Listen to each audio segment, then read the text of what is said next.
L'enveloppe globale du loto du patrimoine va profiter à des projets de rénovation partout en France. Elle s'élève à 25 millions d'euros.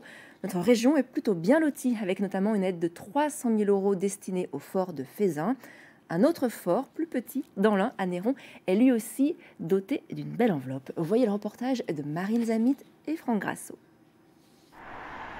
C'est un village qui a touché le gros lot. Grâce à la Française des Jeux et à la Fondation du patrimoine, 165 000 euros vont être versés à la commune de Néron. Le fruit du fameux loto du patrimoine. Ça va servir pour des minimums de coins et ça fait faire un peu de travaux, améliorer le truc et voilà.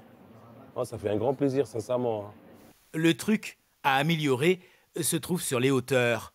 C'est un petit fort, une batterie en langage militaire, de la fin du 19e.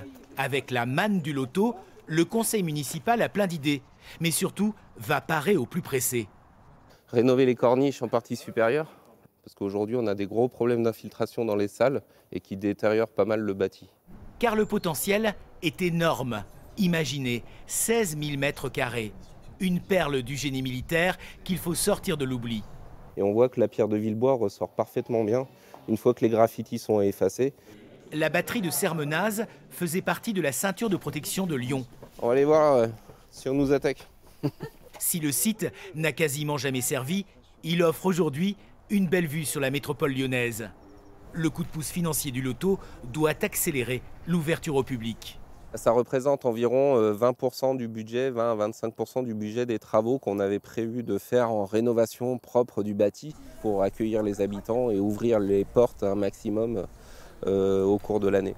Il s'agit avant tout d'en faire un lieu de vie.